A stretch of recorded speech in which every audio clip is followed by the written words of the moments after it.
Election ಘೋಷಣೆಗೂ ಮುನ್ನವೇ Hiriyur fight ಜೋರಾಗ್ಬಿಟ್ಟಿದೆ. By ಎಲೆಕ್ಷನ್ಗೆ 3 ಪಕ್ಷಗಳಿಂದ ಭರ್ಜರಿ ತಯಾರಿ ನಡೀತಾ ಇದೆ.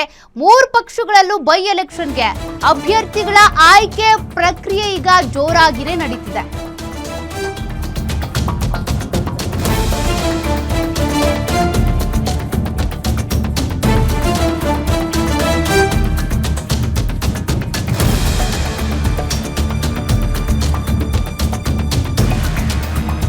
ಆಡಳಿತಾರೂಢ ಕಾಂಗ್ರೆಸ್ಗೆ ಗೆಲ್ಲಬೇಕಾದಂತ ಅನಿವಾರ್ಯತೆ ಇದೆ. ಕಾಂಗ್ರೆಸ್ಗೆ ಸೋಲಿನ ರುಚಿ ತೋರಿಸೋದಕ್ಕೆ ಜೆಡಿಎಸ್ ಈಗ ಬಿಗ್ ಪ್ಲಾನ್ ಮಾಡ್ಕೊಂಡಿದೆಯಂತೆ.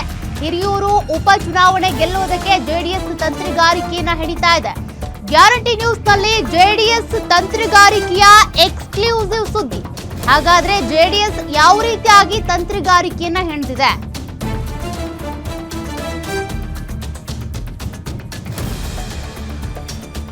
ಕಾಂಗ್ರೆಸ್ ಅಭ್ಯರ್ಥಿಗೆ ಕೇಂದ್ರ ಸಚಿವ ಎಚ್.ಡಿ. ಕುಮಾರಸ್ವಾಮಿ ಗಾಳ ಹಾಕಿದ್ದಾರಂತೆ. ತೆರೆಮರೆಯಲ್ಲಿ ಚುನಾವಣೆ ಗೆಲ್ಲುವುದಕ್ಕೆ ಎಚ್.ಡಿ. ಕುಮಾರಸ್ವಾಮಿ ಭಾರೀ ಕಸರತ್ತು ಮಾಡ್ತಿದ್ದಾರೆ.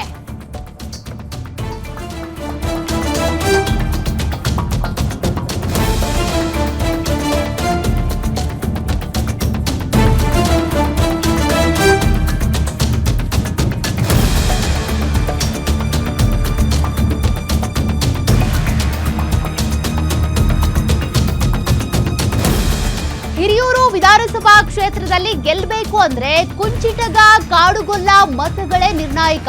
ಹೀಗಾಗಿ ಆಯಾ ಸಮುದಾಯಗಳ ಮತ ಸೆಳೆಯೋದಕ್ಕೆ ಜೆಡಿಎಸ್ ತಂತ್ರ ಹೆಣೆದಿದೆ. ಕಾಡುಗೊಲ್ಲ ಸಮುದಾಯದ ಕಾಂಗ್ರೆಸ್ ಅಭ್ಯರ್ಥಿಗೆ ಜೆಡಿಎಸ್ ಗಾಳ ಹಾಕ್ತಿದೆ. ಕಾಂಗ್ರೆಸ್ ಜಿಲ್ಲಾಧ್ಯಕ್ಷ ಸಾಸಲು ಸತೀಶ್ಗೆ ಜೆಡಿಎಸ್ ಆಪರೇಷನ್ ಮಾಡ್ತಾ ಇದೆಯಂತೆ. ಈಗಾಗಲೇ ಒಂದೆರಡು ಸುತ್ತಿನ ಮಾತುಕತೆ ನಡೆಸಿರುವಂತಹ ದಳಪತಿ.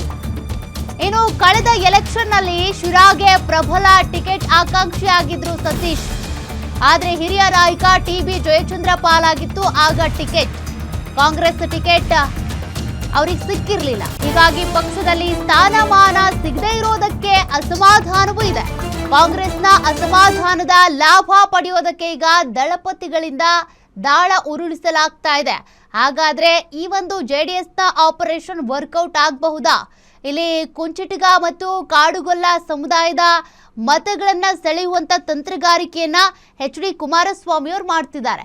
ಮತ್ತಷ್ಟು ಡೀಟೇಲ್ಸ್ ಕೊಡ್ತಾರೆ ನಮ್ಮ political reporter Durgesh. H D. Kumaraswamy ಅವರು ಈಗ ಹಿರಿಯೂರು ಮೇಲೆ ಕಣ್ಣಿಟ್ಟಿದ್ದಾರೆ. ಅವರ ತಂತ್ರಗಾರಿಕೆ ವರ್ಕೌಟ್ ಆಗಬಹುದಾ?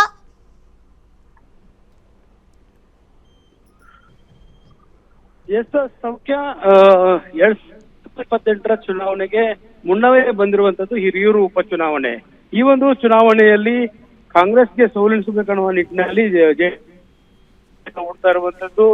ಈಗಾಗಲೇ ಒಂದೆರಡು ಸುತ್ತಿನ ಮಾತುಕತೆಯನ್ನ ಎಚ್.ಡಿ. ಕುಮಾರಸ್ವಾಮಿ, ನಿಖಿಲ್ ಕುಮಾರಸ್ವಾಮಿ ಅವರು ನಡೆಸಿದ್ದಾರೆ. ಅದರಲ್ಲೂ ಕೂಡ ಕೈ ಅಭ್ಯರ್ಥಿಯಾಗಿರುವಂತ ಸಾಸಲು ಸತೀಶ್ ಅವರಿಗೆ ಗಾಳ ಹಾಕೋದಕ್ಕೆ ಈಗ ಜೆಡಿಎಸ್ ಮುಂದಾಗ್ತಾ ಇರುವಂತದ್ದು.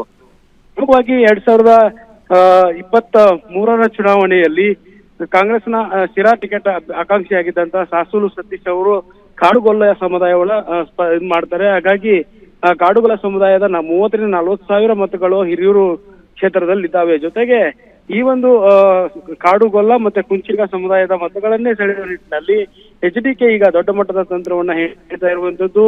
ಅದರಲ್ಲೂ ಕೂಡ ಹಿರಿಯೂರು ಉಪಚುನಾವಣೆಗೆ ಕೈ ಅಭ್ಯರ್ಥಿಯನ್ನ ಆಪರೇಷನ್ ಮಾಡುವ ಮೂಲಕ ಅವರನ್ನ ಜೆಡಿಎಸ್ಗೆ ಕರೆತಂದು ಜೆಡಿಎಸ್ ನಿಂದ ಸ್ಪರ್ಧೆಗೆ ಇಳಿಸಿದ್ರೆ ಒಂದು ಕಡೆ ಗೆಲುವು ಸುಲಭ ಆಗುತ್ತೆ ಅನ್ನುವಂತ ಲೆಕ್ಕಾಚಾರ ಇರುವಂತದ್ದು. ಜೊತೆಗೆ ಬಿಜೆಪಿಯ ಒಂದಿಷ್ಟು ಕ್ಯಾಂಡಿಡೇಟ್ ಹಾಕೋದನ್ನ ಕೂಡ ಹಿಂಪಡೆಯೋದಕ್ಕೆ ಮತ್ತೆ ಬಿಜೆಪಿ ಜೆಡಿಎಸ್ಗೆ ಈ ಒಂದು ಕ್ಷೇತ್ರವನ್ನ ಬಿಟ್ಕೊಡ್ಬೇಕನ್ನುವ ಲೆಕ್ಕಾಚಾರ ಕೂಡ ಇದೆ. ಯಾಕಂದ್ರೆ ಬಾಗಲಕೋಟೆ ಮತ್ತೆ ದಾವಣಗೆರೆ ಚುನಾವಣೆಯಲ್ಲಿ ಬಿಜೆಪಿಗೆ ಜೆಡಿಎಸ್ ಟಿಕೆಟ್ ಗಳನ್ನ ನೀಡಿತ್ತು. ಮತ್ತೆ ಮೈತ್ರಿ ಪಕ್ಷ ಆಗಿರೋದ್ರಿಂದ ಒಂದಿಷ್ಟು ತಂತ್ರಗಳನ್ನ ಹೂಡಲಾಗಿತ್ತು.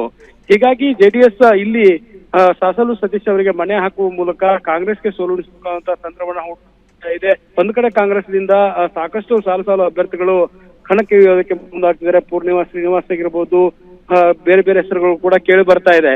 ಇದರ ನಡುವೆ ಕಾಂಗ್ರೆಸ್ನ ಅಸಮಾಧಾನ 2023ರಲ್ಲಿ ಸ್ಪರ್ಧೆ ಮಾಡ್ಬೇಕಂತ ಸಾಸಲು ಸತೀಶ್ ಅವರಿಗೆ ಅಸಮಾಧಾನ ಇತ್ತು. ಅದನ್ನ ತಂತ್ರವಾಗಿ ಬಳಸಿಕೊಂಡು ಜೆಡಿಎಸ್ಗೆ ಕರೆತಂದು ಚುನಾವಣೆ ಗೆಲ್ಲೋದಕ್ಕೆ ಈಗ ಎಚ್.ಡಿ.ಕೆ ಅವರು ಪ್ಲಾನ್ ಅನ್ನ ಮಾಡಿರುವಂತದ್ದು. Thank you Durgesh ಡೀಟೇಲ್ಸ್ಗೆ.